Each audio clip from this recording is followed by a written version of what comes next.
Hi, kindergarten friends. It's time for today's interactive read aloud, and today we're going to be reading the story, The Elves and the Shoemaker. This is the next book in our text set 16, Sharing Stories, Folk Tales. Today's folk tale was written by Paul Galdone. We have read so many of his stories. A folk tale is a story that's been passed down from one person to another. Paul Galdone did not make up this story. Actually, the story was made up in Germany by the Brothers Grimm, but this is Paul Galdone's version of the story. The version that you will see on the screen is the same as mine. It's the same story. The front cover is just different. So you will see the first page will look just like mine, and I'll be reading the same words that you'll be seeing on your screen. So the front cover has two elves on the front. And it also has the title, The Elves and the Shoemaker, a folktale classic by Paul Galdone. Let's read this story together.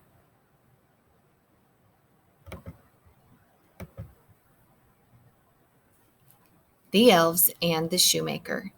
This is the title page, The Elves and the Shoemaker, retold and illustrated by Paul Galdone. Based on Lucy Crane's translation of the German from the Brothers Grimm. There was once a shoemaker who, through no fault of his own, became so poor that at last he had nothing left but just enough leather to make one pair of shoes. He cut out the shoes at night so he could set to work on them the next morning. So we see him using a special knife to cut the leather for shoes. You can tell this story takes place long ago. Because he had a good conscience, the shoemaker laid himself down in his bed and fell asleep at once. In the morning, after he had said his prayers, the shoemaker went to his workshop. There he found the pair of shoes made and finished, and standing on his table. He was very much astonished and could not tell what to think. He took the shoes in his hand to examine them more carefully. They were so well made that every stitch was in the right place, just as if they had come from the hand of a master workman. So, boys and girls, he makes shoes for a living. A shoemaker is a man who makes shoes. So he's examining and looking at the shoes. He is thinking that they are so well made, someone who must really know what they're doing had made them. But he knows that he didn't make them. Does he know who made the shoes? He does not know.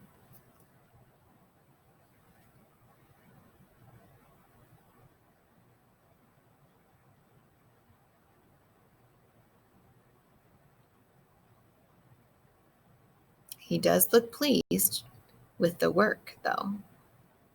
Soon a customer entered, and as the shoes fit him very well, he paid more than the usual price for them. Both men look very happy.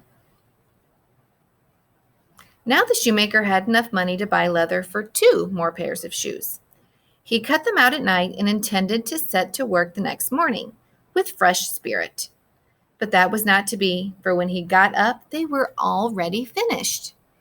A customer soon bought them, and gave the shoemaker so much money he was able to buy enough leather for 4 more pairs. So does the shoemaker know who is making these shoes for him? He still doesn't know. Early the next morning, he found the 4 pairs finished also. And so it always happened. Whatever the shoemaker cut out in the evening was finished by the morning, and soon he was making a very good living. So he was making a lot of money now from those shoes that someone or something was making for him. One night, not long before Christmas, when the shoemaker had finished cutting out the shoes from the leather, he turned to his wife before they went to bed and said, "How would it be if we were to stay up tonight and see who it is that does us this service?" So he's saying, let's stay up and find out who's making the shoes.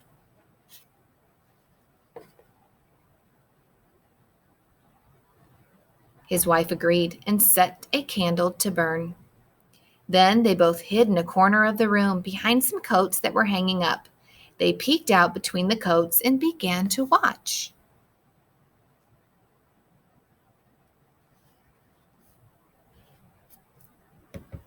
Why do you think they needed a candle? That's how they see at night. They don't have electricity. They don't have lights yet.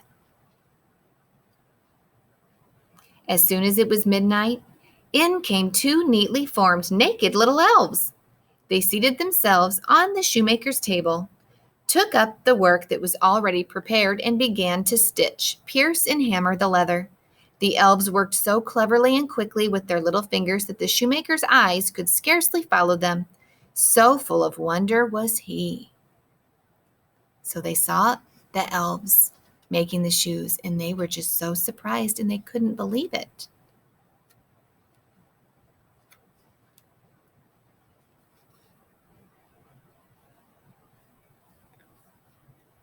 The elves never stopped until all of the shoes were finished and were standing ready on the table. Then they jumped up and ran off.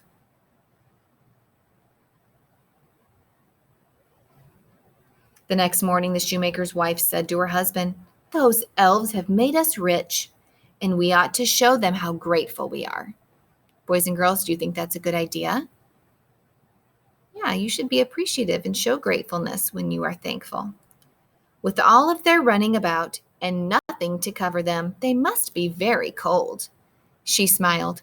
"I tell you what, I will make little shirts, coats, and waistcoats and breeches for them, and knit each of them a pair of stockings, and you shall make them each a pair of shoes." What a great idea. Do you think that will make the elves happy?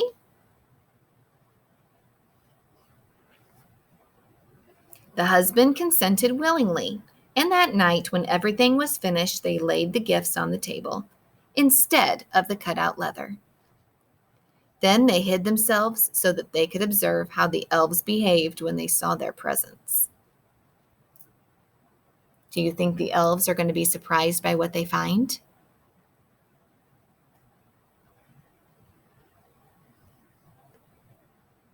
They look very happy to be helping the elves. At the stroke of midnight, the elves rushed in, ready to set to work.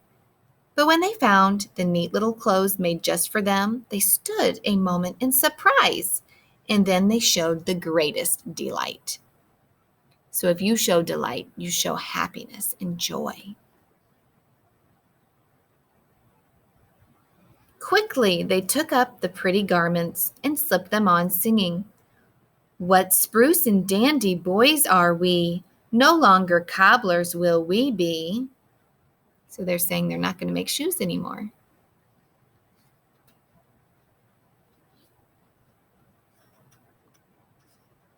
They hopped and danced about, jumping over the chairs and tables, and at last they danced out the door. From that time on, the elves were never seen again, but the shoemaker and his wife prospered as long as they both shall live. So that means that they were happy and they had everything that they needed in their lives. So let's talk a little bit more about our story. At the beginning of the story, the shoemaker doesn't have much leather for making shoes. Why is that? He is very poor. It said by no fault of his own. So it said it wasn't his fault, but he was very poor. How was this problem solved?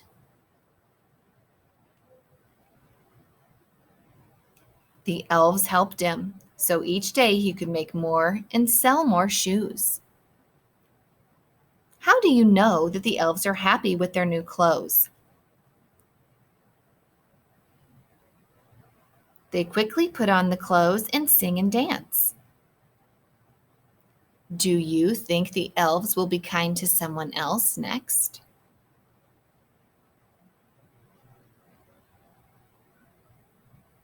Yeah, I think they will. They may not make shoes, but they may make other things and help people in different ways. Folktales often include a lesson. What do you think is this story's lesson?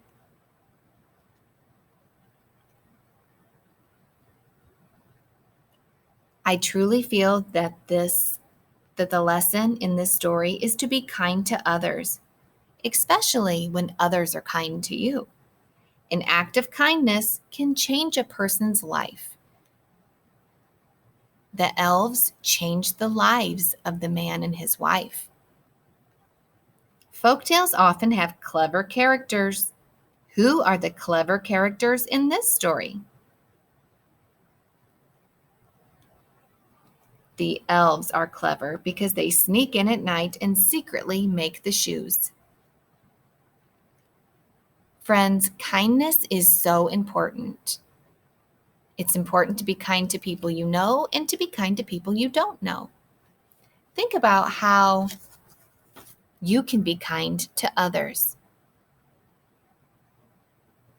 You can smile. You can ask a friend to play with you. You can introduce yourself to someone you don't know on the playground. Showing kindness makes other people feel good, and it also makes you feel good too. I hope you enjoyed this story, The Elves and the Shoemaker. Have a great day.